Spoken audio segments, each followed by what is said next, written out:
नमस्कार, fast money में आपका स्वागत है। मैं हूं आपके साथ संदीप, मेरे सहयोगी कुशल मेरे साथ मौजूद है। कुशल, गुड मॉर्निंग। आज के लिए अगर आप संकेत देखें तो काफ़ी बेहतर नजर आएंगे ग्लोबल मार्केट से। खासतौर पे कल हमारी क्लोजिंग वीक हुई थी, कमज़ोर हुई थी। कल हम 9200 के नीचे फिसले भी थे और क्लोजिंग भी 9200 के नीचे ही होती हुई दिखी। और आज मूड माहौल बेहतर है। खासतौर पे आप एशियन मार्केट की शुरुआत देखिए, अच्छे टोन पे हुई है। एसजेक निफ्टी करीब 1% की मजबूती है, 80 पॉइंट की गेन है, 9275 के आसपास ट्रेड कर रहा है। हालांकि हाई से थोड़ा फिसला है, लेकिन फिर भी मूड माहौल बेहतर है क्योंकि कल यूएस के मार्केट्स में अच्छी क्लोजिंग होती हुई दिखी। ऊपर से वो भी फिसल के बंद हुए थे, लेकिन डाउ में डबल सेंचुरी लगती हुई दिखी। 200 पॉइंट के आसपास से गेंस थे और नैस्डैक में भी जो गेंस कल के सेशन में बनते हुए दिखे करीब 1.5% के आसपास के। पूरे साल में अगर आप देखें तो लो लेवल से अच्छी खासी रिकवरी हो चुकी है। अब वो ग्रीन टेरिटरी में पूरे साल के लिए आता हुआ दिख रहा है, तो उस लिहाज से काफ़ी अच्छे संकेत हैं। आज चूंकि हफ्ते का आखिरी कारोबार है तो उसके लिहाज से थोड़ी राहत की बात जरूर है, खासतौर पे कल की गिरावट के बाद। कुशल, आप कैसे रिएक्ट कर रहे हैं और आपके परफॉर्मेंस?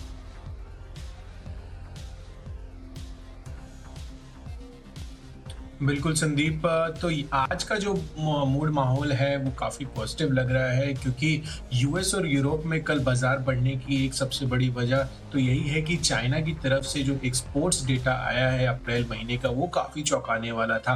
हम जो है इकोनॉमिस्ट अनुमान करके चल रहे थे कि 11% का फॉल आएगा इनके एक्सपोर्ट्स में, बट कि जबकि उसके मुकाबले 3.5% की बढ़त जो है इनके एक्सपोर्ट्स आंकड़ों में देखी गई। तो ये एक बड़ा ट्रिगर था। साथ ही यूएस में जो अर्निंग्स है वो कहीं ना कहीं काफ़ी ज़्यादा पॉजिटिव आ रही हैं हाल फिलहाल। तो यहाँ पर ये इस मोमेंटम का कारण ये था, और इनफैक्ट एशियन मार्केट्स में भी अच्छी खासी तेजी हमें बनती हुई नजर आ रही है। साथ ही अगर आप एसजीएक्स निफ्टी तो देखिए आप 70-80 पॉइंट के उछाल के साथ ये कारोबार कर रहा है, और अब हमें ये देखना इंपॉर्टेंट होगा कि आज भारतीय बाजारों की इस ग्लोबल पॉजिटिव माहौल में कैसे रहती है। मुझे तो काफी मूड माहौल पॉजिटिव लग रहा है। वहीं अगर आप संदीप कल के परफॉर्मर्स की बात करें तो कल की सूची में अगर आप देखें तो यहाँ पर मेरे 10 में से 7 स्टॉक्स ऐसे थे जो परफॉर्म करते हुए नजर आए, जिसमें यूनाइटेड ब्रीवरीज पहला था। यहाँ पर 2.5-3% की गिरावट रही, लक्ष्य हासिल करते हुए दिखा। इसके अलावा बीपीसीएल, मदरसन सुमी जैसे शेयरों में भी टारगेट्स जो है अचीव होते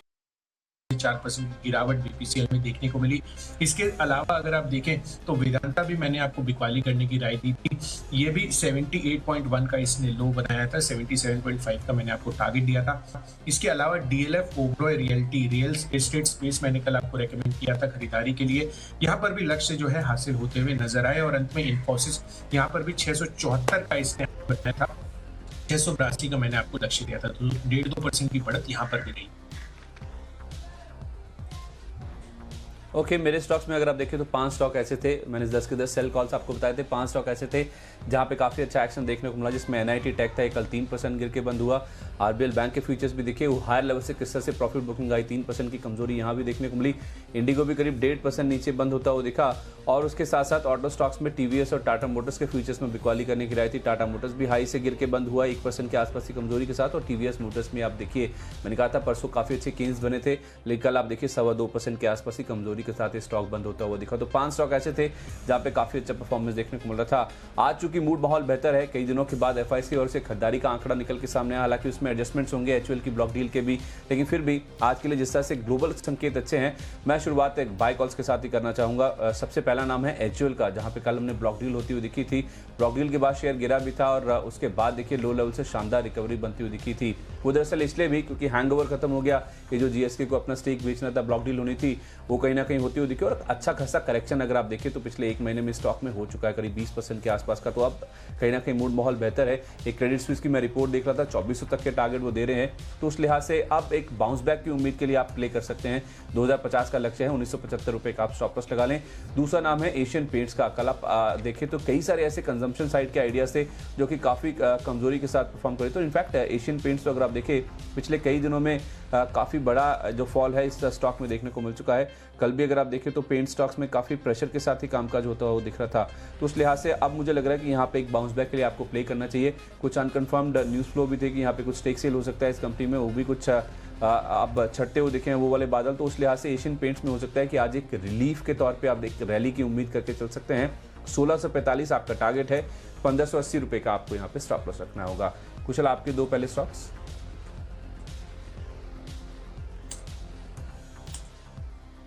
बिल्कुल संदीप, तो मैं अपनी पारी की शुरुआत से सिक्योरिटी से बात करना चाहूँगा। यहाँ पर जो है नतीजे काफ़ी दमदार रहे हैं। इनफैक्ट अगर आप मुनाफ़े को देखें तो वहाँ पे करीब 28% का उछाल के साथ 154 करोड़ का मुनाफ़ा कंपनी ने पोस्ट किया। इसके अलावा कंपनी की जो मार्जिन्स हैं, अगर आप एबिटा मार्जिन देखें तो यहाँ पर भी 6 से 8% का उछाल हमें देखने को मिला है। 44.7% से बढ़कर अब 52.3% के मार्जिन्स कंपनी ने रिपोर्ट किए हैं। तो प्रदर्शन बेहद रहा है। इनफैक्ट सीएलएसए की भी रिपोर्ट इस पर आई है। खरीदारी की राय के साथ इन्होंने 350 से बढ़ाकर लक्ष्य 450 कर दिए हैं। तो ऐसे सिक्योरिटीज में आप खरीदारी करके चले।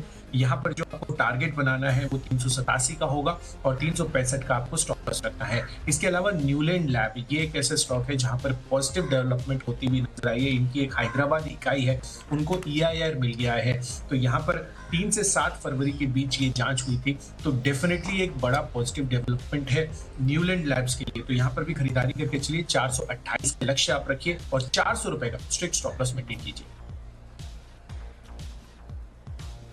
सीक्वेंट साइंटिफिक ये अगला स्टॉक है मेरी लिस्ट में जहां आपको खरीदारी करके चलना है। दरअसल न्यूज़ फ्लो ऐसा है कि एक पी फंड है कार्लाइल जो कि इस कंपनी में प्रमोटर्स का जो 50% स्टेक है वो खरीद सकता है और जो डील साइज बताया जा रहा है वो 85 से 90 रुपये के आसपास का बताया जा रहा है। इनफैक्ट आप कल की क्लोजिंग देखें 80 रुपये के आसपास ही कल ये करेक्ट होकर बंद हुआ था। 85 से 90 रुपये का मतलब आप समझिए कि अच्छे खासे प्रीमियम पे ये डील होने को तैयार है। और दूसरी बात ये भी है कि ये जो प्रमोटर ग्रुप हैं जो कि स्ट्राइड्स और सोलारा जैसी कंपनियां भी ऑपरेट करते हैं, उनका दरअसल उन कंपनी के ऊपर ज़्यादा फोकस है और यहाँ पे उनका स्टेक सेल की अब जो योजना है कहीं ना कहीं बनती हुई दिखी है। अब इसमें इंपॉर्टेंट ये नहीं कि प्रमोटर बेच रहा है, इंपॉर्टेंट ये है कि ये जो स्टेक बिकेगी, अगर 50% से ज़्यादा स्टेक बिकता हुआ दिखेगा तो जाहिर सी बात है फिर एक ओपन ऑफर की संभावना भी कहीं ना कहीं बनती हुई दिखेगी। तो वो एक ट्रिगर पॉइंट है जो कि शायद आज सीक्वेंट साइंटिफिक को एक्टिव होता रखता हुआ दिखे। आप स्टिक स्टॉप लॉस रखें 79 के आसपास का, 84 तक के जो टारगेट्स हैं वो स्टॉक में देखने को मिल सकते हैं।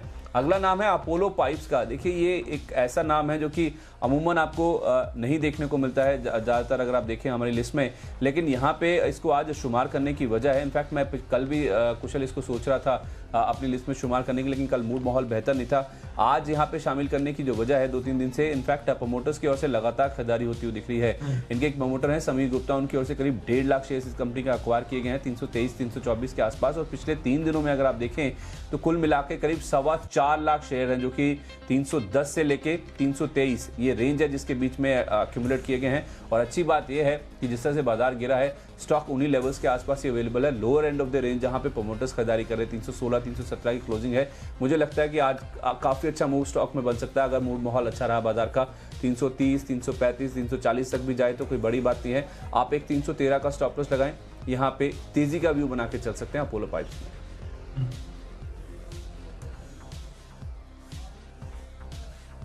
बिल्कुल संदीप, तो चलिए अपोलो पाइप्स के बाद आपके कॉल। यहाँ पर अगर मैं अपनी सूची की तरफ नज़र डालूं तो अगला स्टॉक मेरी लिस्ट में है बालकृष्ण इंडस्ट्रीज़ का। इनफैक्ट अब ऑटो एंसिलरी स्पेस जो है वो काफ़ी फोकस में आ रहा है। काफ़ी सारे प्लांट्स इनके जो है वो रिज्यूम हो रहे हैं कई कंपनियों के, और साथ ही जो चीन से एक्सपोर्ट डेटा आया है उसका भी एक पॉजिटिव सेंटिमेंटल इम्पैक्ट आपको जो भी एक्सपोर्ट ओरिएंटेड कंपनियां हैं उन पर नज़र आ सकता है। तो 60 से 70% रेवेन्यू इनके US और यूरोप जो है वहां से आते हैं। तो कहीं ना कहीं हाल फिलहाल काफी स्टॉक पिट चुका है। अब मुझे लग रहा है कि आज यहाँ पर बालकृष्ण इंडस्ट्रीज में आपको तेजी करके चलनी है। यहाँ पर आपको जो टारगेट रखना है 920 का और 855 का आपको स्टॉप लगाना होगा। इसके अलावा बॉश, यहाँ पर भी मुझे जो है काफी पॉजिटिविटी लग रही है। कल के सत्र में इनके काफी सारे प्लांट्स, चाहे आप कर्नाटक, महाराष्ट्र या राजस्थान लीजिए, इन तीनों जगह पे इनके प्लांट्स रिज्यूम हो गए हैं ऑपरेशंस वाइज। तमिलनाडु में इनका एक प्लांट जो है वो आज से शुरू होगा और इनफैक्ट 2 प्लांट्स हैं इनके, और एक जो प्लांट है वो 11 मई से शुरू होता हुआ नजर आएगा। तो बॉश के लिए काफी पॉजिटिविटी बन सकती है आज के सत्र में। तो 10,150 10150 का टारगेट बनाइए इसमें और 9700 का आपको स्टॉप लॉस मेंटेन करना होगा। 5वां स्टॉक जो मेरी लिस्ट में है वो है ONGC का। एक ट्रेडिंग बाउंस के लिए, एक रिकवरी के लिए आप इस स्टॉक में आज उतर सकते हैं। कल अगर आप देखें तो जिस तरह से मार्केट खराब था तो यहाँ पे भी आप देखिए प्रेशर काफ़ी ज़्यादा था। इनफैक्ट अगर मुझे सही याद है तो करीब 5% के आसपास की कमजोरी के साथ ही स्टॉक बंद हुआ था। फ्यूचर्स की जहाँ तक बात है तो उस लिहाज से देखा जाए जी हाँ, करीब 5% के आसपास की कमजोरी के साथ ये बंद हुआ है।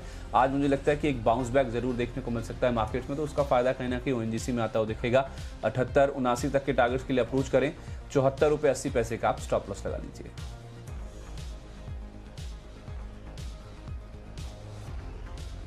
पांचवा स्टॉक है मेरी सूची में डीएलएफ का। इनफैक्ट पिछले 2 दिनों से संदीप ये मैं आप सबको रेकमेंड कर रहा हूँ और मुझे लग रहा है कि आज यहाँ पर सेंटिमेंटली भी तेजी बन सकती है, क्योंकि शोभा में भी कुछ फंड की खरीदारी होती हुई दिखी है। कल शोभा जो है कल 4 साढ़े 4% चल गया था, तो मुझे लग रहा है कि डीएलएफ जो है कल के सत्र में उतना आउट परफॉर्म करता हुआ नहीं नजर आया था। यहाँ पर आपको खरीदारी करने की राय है। 134 का आप टारगेट बनाइए और 126 का स्टॉप लॉस रखिए।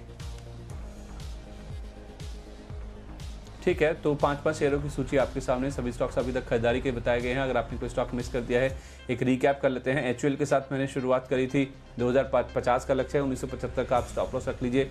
कल ब्लॉक डील हुई है, हैंगओवर खत्म हुआ, उसके बाद आज एक बाउंस बैक आ सकता है। एशियन पेंट्स में भी आप देखिए पिछले कुछ दिनों में काफ़ी गिरावट हुई है। एक बाउंस बैक के लिए, एक रिलीफ के लिए, एक रैली के लिए आप अप्रोच कर सकते हैं। 1645 टारगेट है, 1580 का स्टॉप लॉस रखें। सीक्वेंस साइंटिफिक में कुछ प्रमोटर का हिस्सा बिकने की यहाँ पे बातचीत है, ओपन ऑफर आने की संभावना है। इसी उम्मीद में हो सकता है 84 तक के लेवल्स आज आ जाएं। अपोलो पाइस में लगातार पिछले 3 दिन से अगर आप देखें तो इनके जो प्रमोटर्स हैं उनकी ओर से खरीदारी हो रही, 4.25 लाख शेयर खरीदे गए हैं।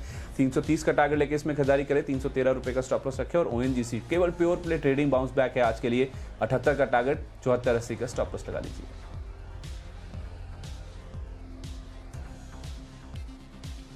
आईसीआईसीआई सिक्योरिटीज पहला स्टॉक है। अच्छे नतीजों के बाद यहाँ पर आप खरीदारी करके चल सकते हैं। सीएलएसए ने भी अपने टारगेट्स बढ़ा दिए हैं, तो 387 के लक्ष्य के लिए यहाँ पर खरीदारी कीजिए।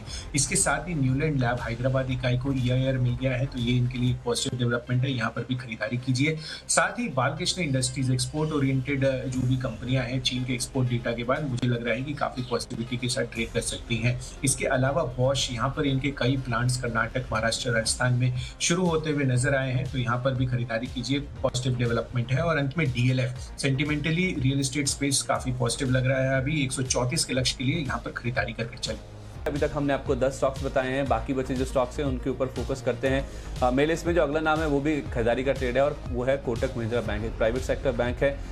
मैं इनफैक्ट इसका 10 दिन का चार्ट देख रहा था कुशल। 10 दिन में अगर आप देखें कहाँ 1350 से लेके 1200 तक का करेक्शन स्टॉक में पिछले 10 दिन में आता हुआ दिखा। इनफैक्ट कल तो 1185 का लो भी बनाया था इसने, जहाँ तक फ्यूचर्स की बात है। तो आज एक जैसे मार्केट में बाउंस बैक आएगा, स्टॉक में भी उम्मीद है कि एक आप बाउंस के लिए प्ले कर सकते हैं। और वैसे भी 12 मई को हो सकता है कुछ एमएससीआई के जो बदलाव होने हैं उसका भी अनाउंसमेंट आता हुआ दिखे, और उसमें हो सकता है कि शायद ये बैंक एमएससीआई इंडेक्स का हिस्सा बनता हुआ दिखे, ऐसी उम्मीद है। तो उस उम्मीद में हो सकता है कि यहाँ पे कुछ खरीदारी स्टॉक में आज बनती हुई दिखे। 1250 का टारगेट है आपका, 1188 ये कल की क्लोजिंग के हिसाब से, स्पॉट लेवल्स के हिसाब से कल का आपका स्टॉप लॉस बनता है। जस्ट डायल, ये भी आप देखिए स्टॉक ऐसा है जिसकी बहुत ज़्यादा पिटाई हुई है। कल भी आप इनफैक्ट देखिए तो वायदा बाजार में टॉप लूजर था। इसके भी अगर आप चार्ट्स देख लें बीते 1 महीने में या बीते 10 दिनों की अगर आप बात कर लें तो कहाँ ये 400 रुपये के ऊपर ट्रेड करता था, अब अगर आप देखें तो 335 रुपये के आसपास से ट्रेड कर रहा है। बायबैक का ऑलरेडी एक सपोर्ट है ही है, लेकिन मूड माहौल जैसे बाजार का खराब हुआ उस वजह से इसमें करेक्शन आता हुआ दिखा है। आज हो सकता है एक बाउंस बैक आया तो 347 350 तक के लेवल्स भी आ सकते हैं। एक 330 331 के आसपास का आप स्टॉप लॉस लगा लीजिए। जस्ट डायल में भी अगर कमजोर शुरुआत होती है तो लो लेवल से एक बाउंस बैक के लिए आप प्ले कर सकते हैं आज के लिए।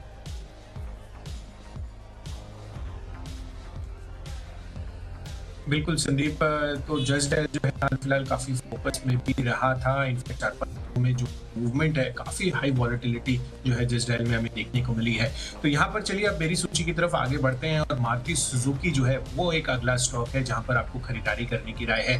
अब कहीं ना कहीं खबरें ऐसी आ रही हैं कि एमएसएमई के साथ साथ बाकी जितने भी बिजनेसेस हैं, सरकार जो है हो सकता है इस फिराक में है कि वो बाकी सेक्टर्स के लिए भी पैकेज निकाले। और गडकरी साहब ने तो ये कहा भी है कि हो सकता है कि स्क्रैपेज पॉलिसी जल्द आ जाए। साथ ही मारुति सुजुकी के आपको पता ही है कि 1-2 दिन पहले उनके प्लांट भी रिज्यूम होने की खबरें आई थी और डीलरशिप्स भी अब ओपन होती हुई नजर आ रही है धीरे धीरे। तो कहीं ना कहीं ओईएम्स मुझे पॉजिटिव लग रहे हैं। तो मारुति सुजुकी आपको खरीदारी करनी है, 4900 का टारगेट रखना है, 4600 का स्टॉप लॉस। इसके अलावा जो अगला ऑटो स्पेस से स्टॉक है ये सीवी स्पेस में है, अशोक लीलैंड। काफी ज्यादा पिट चुका है आप देखिए ये स्टॉक, और ये जो अभी पॉजिटिव डेवलपमेंट्स हो रही है ऑटो स्पेस में, उस लिहाज से मुझे लग रहा है कि यहाँ पर आपको खरीदारी करके चलनी चाहिए। आज के दिन में ये अच्छा अपमूव दिखा सकता है। तो 47.5 का आप टारगेट बनाना है और 44.5 का आपको स्टॉप लॉस रखना है। ठीक है, पिडिलाइट ये अगला नाम है मेरी लिस्ट में जिसमें आप खरीदारी करके चल सकते हैं। कल आप देखिए करीब 5% गिर के स्टॉक बंद हुआ था और इनफैक्ट आप इसका 1 महीने का चार्ट देखें तो अच्छा खासा रिवर्सल स्टॉक में हाई लेवल से देखने को मिला है। 1550 के आसपास ये ट्रेड करता था और आप देखिए जो कल की क्लोजिंग है पिडीलाइट की वो 1350 रुपये के आसपास की, तो करेक्शन काफ़ी बड़ा हो चुका है। आज एक बाउंस बैक का दिन है, इसी उम्मीद में सारे जो पिटे हुए स्टॉक्स हैं कुशल, मैं उनको शामिल करने की कोशिश कर रहा हूँ। 1392 ये आपका पिडीलाइट में टारगेट है, 1339 के आसपास का आपको स्टॉप लॉस रखना होगा। और अगला जो नाम है वो भी काफ़ी अनयूजुअल है, बहुत ज़्यादा हम उससे शुमार नहीं करते हैं, वो है RIIL का, RIIL जिसे आप रिलायंस इंडस्ट्रियल इंफ्रा के नाम से जानते हैं। देखिए जिस तरह से इनके जो ग्रुप लेवल्स पे जो एक्टिविटीज़ हो रही हैं, जिस तरह से स्टेक सेल्स हो रहे हैं, मुझे लगता है कि रिलायंस इंडस्ट्रियल इंफ्रा में उसका जो सेंटिमेंटल इम्पैक्ट है आज के सेशन में ज़रूर बनता हुआ दिखेगा। 285 ये आपका टारगेट है, 271 के आसपास का स्टॉप लॉस लगा लीजिए।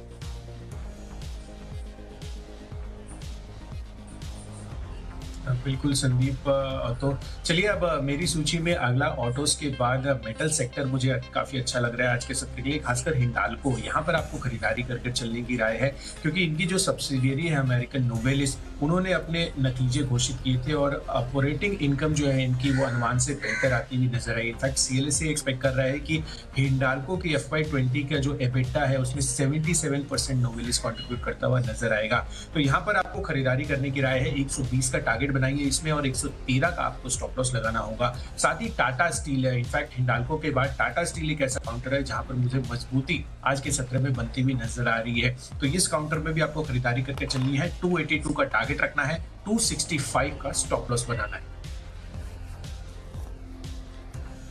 आखिरी स्टॉक जो मेरी लिस्ट में है वो भी एक कैश सेगमेंट का स्टॉक है। RIIL के बाद इसका जो ट्विन ब्रदर है जैकॉप, जो कि दोनों साथ साथ चलते हैं। अगर आज RIIL में मूवमेंट अच्छा बनता हुआ दिखेगा तो मुझे लगता है कि जैकॉप में भी हो सकता है एक्शन काफी ज्यादा देखने को मिले। वैसे भी दोनों स्टॉक ऐसे हैं जो कि ट्रेडर्स के फेवरेट है, और जैकॉप में तो वैसे भी ट्रेडर्स का इंटरेस्ट बहुत ज्यादा है। तो मुझे लगता है कि RIIL से अगर ज्यादा जैकॉप में मूवमेंट आएगा तो शायद कोई हैरानी की बात नहीं होगी। इसीलिए मैंने एग्रेसिव टारगेट दिए हैं जैकॉप के लिए। 70 रुपए का लक्ष्य आज के लिए, 65 रुपए के आसपास का स्टॉप लॉस रखिए जरूर।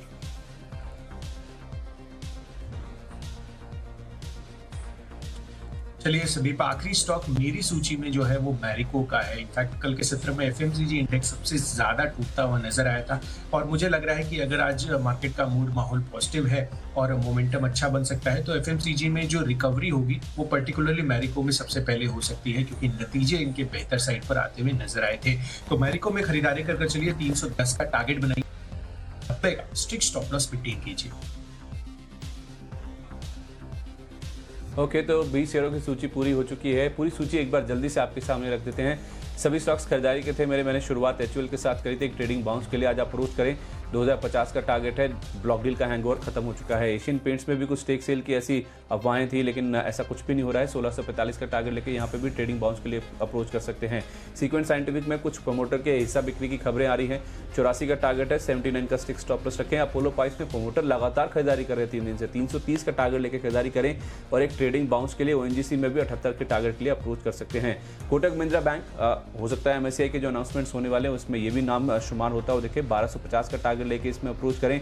जस्ट डायल, पिडीलाइट, एक ऐसे दो स्ट्रक्चर्स हैं बहुत ज्यादा पिटे हैं पिछले कुछ दिनों में। आज एक बाउंस के लिए अप्रोच करें। जस्ट डायल में 347, 1392 का टारगेट पिडीलाइट में। और दो आज के लिए कैश सेगमेंट के स्टॉक्स हैं, RIIL और जैकॉप। यहाँ पे जिस तरह से ग्रुप लेवल पे एक्टिविटीज बढ़ रही हैं, RIIL में हो सकता है सेंटिमेंटल इंपैक्ट आए, 285 का लक्ष्य होगा। और जैकॉप इसका ट्विन ब्रदर है, 70 तक के टारगेट्स आज इस स्टॉक में देखने को मिल सकते हैं।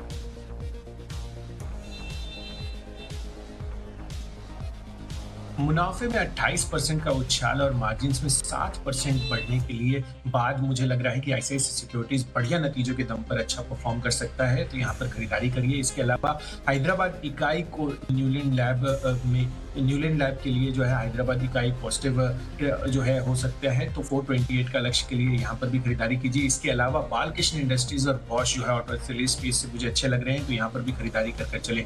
साथ ही अगर आप DLF देखें तो यहाँ पर भी अच्छी तेजी आज के सत्र में बन सकती है। रियल एस्टेट स्पेस काफी फोकस में रहा है। इसके अलावा Maruti Suzuki, Ashok Leyland auto space के लिस्ट पे आज पॉजिटिव लग रहे हैं, तो यहाँ पर भी खरीदारी बन सकती है। इसके साथ ही मेटल काउंटर्स में हिंडाल्को और टाटा स्टील काफी अच्छे लग रहे हैं, यहाँ पर भी खरीदारी करके चलिए। और अंत में मैरिको, एक बाउंस बैक FMCG में एक्सपेक्टेड है, तो 310 के लक्ष्य के लिए यहाँ पर भी खरीदारी करनी चाहिए।